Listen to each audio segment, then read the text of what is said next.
Work at home ആയാലും work at studio ആയാലും സിസ്റ്റത്തിൽ നിന്നും കണ്ണെടുക്കാതെ ദിയയിരിക്കും. മുഖത്ത് പാട് വരികയോ കണ്ണിന് ക്ഷീണമോ തോന്നില്ല. ജെസൽ ഒപ്റ്റിക്കൽസിന്റെ അൺലിമിറ്റഡ് ഫ്രെയിമുകളിൽ നിന്നും മുഖത്തിന് അനുയോജ്യമായ കണ്ണടയാണ് ദിയ തിരഞ്ഞെടുത്തിരിക്കുന്നത്. തിരഞ്ഞെടുക്കാൻ യഥേഷ്ട മോഡലുകൾ, എല്ലാ പ്രമുഖ ബ്രാൻഡഡ് ലെൻസുകളുടെയും ഫ്രെയിമുകളുടെയും അതിശയിപ്പിക്കുന്ന കളക്ഷൻസ്, ഏറ്റവും കുറഞ്ഞ വില, മികച്ച വിൽപ്പനാനന്തര സേവനം. Jesal opticals, opposite TB hospital, Karivelippady, Kochi. Paravur വിദ്യാഭ്യാസ ഉപജില്ലാ ശാസ്ത്രോത്സവം സമാപിച്ചു. ഒക്ടോബർ 9, 10 തീയതികളിൽ Chendamangalam Paliyam government higher secondary സ്കൂളിൽ വെച്ച് നടന്ന നോർത്ത് പറവൂർ വിദ്യാഭ്യാസ ഉപജില്ലാ ശാസ്ത്രോത്സവത്തിന്റെ സമാപന സമ്മേളനം Paravur block panchayat vice president K Saneesh ഉദ്ഘാടനം ചെയ്തു. എന്തുകൊണ്ടും മികവാർന്ന സംഘാടനം കൊണ്ട് തന്നെ ഏറ്റവും ശ്രദ്ധേയമായി മാറിയിരിക്കുകയാണ്. അപ്പോൾ അതിനുവേണ്ടി പ്രവർത്തിച്ചവരെ അഭിനന്ദിക്കാൻ മാത്രം ഞാൻ വാക്കുകൾ ഉപയോഗിക്കുകയാണ്. മറ്റു കാര്യങ്ങളിലേക്ക് ഒന്നും നടക്കുന്നില്ല.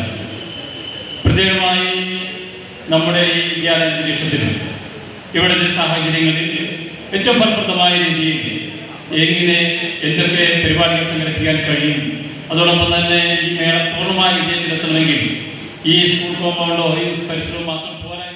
ചേന്നമംഗലം ഗ്രാമപഞ്ചായത്ത് വൈസ് പ്രസിഡന്റ് ശ്രീജിത്ത് VU അധ്യക്ഷനായ ചടങ്ങിൽ പറവൂർ AO നിഖില ശശി സ്വാഗതം ആശംസിച്ചു. PTA president Augustine Alappatt, principal Sunitha Ramendran, BRC BBC Premjith, PTA അംഗം മിതേൻ നൈന, KSTA പ്രതിനിധി വിമൽ വിൻസെന്റ് തുടങ്ങിയവർ സംസാരിച്ചു. നടത്തിയ സംഘടനാ പ്രവർത്തകരുണ്ട്, വിവിധ തരത്തിലുള്ള പ്രവർത്തകരുണ്ട്. അതുപോലെ തന്നെ ഇവിടെ ശാസ്ത്രമേളയിൽ തന്നെ മിടുക്കരായി മാറിയ വിദ്യാർത്ഥികളുണ്ട്. ഇപ്പോൾ ശാസ്ത്രം പുരോഗമിച്ചുകൊണ്ടിരിക്കുകയാണ്. അനുദിനം പുതിയ കണ്ടുപിടുത്തങ്ങളായിട്ട് ഇന്ന് നമ്മൾ 2025 എത്തിയിരിക്കുമ്പോൾ ഒട്ടനവധി മാറ്റങ്ങൾ നമ്മുടെ കണ്ണുകളിലൂടെ നടന്നുപോയ സാഹചര്യമാണ്. പറവൂർ ഉപജില്ലയിലെ 80 സ്കൂളുകളിൽ നിന്നായി ഏകദേശം 3000-ലേറെ കുട്ടികൾ 2 ദിവസം നീണ്ടു നിൽക്കുന്ന ശാസ്ത്രോത്സവത്തിൽ പങ്കെടുത്തു. Paliyam government higher secondary school കൂടാതെ സെന്റ് Sebastian higher secondary school, Gothuruthu, Puthenvelikkara VCS HSS എന്നിവയും മറ്റു വേദികളായിരുന്നു. ഓരോ വിഭാഗത്തിലും ഓവറോൾ ചാമ്പ്യൻഷിപ്പ് നേടിയ വിദ്യാലയങ്ങൾക്ക് Paravur block panchayat vice president K Saneesh സമ്മാനദാനം നിർവഹിച്ചു. കൂടുതൽ ആഴത്തിലേക്ക് അവരെ ബുദ്ധിപ്പെടുത്തുന്ന ഒരിടമായി മാറേണ്ട കാലം കൂടിയാണ്. ശാസ്ത്രമാണ് നമ്മുടെ മുന്നിലെ എല്ലാ മാറ്റങ്ങൾക്കും ഇന്ന് വിധേയമായി കൊണ്ടിരിക്കുന്നത്.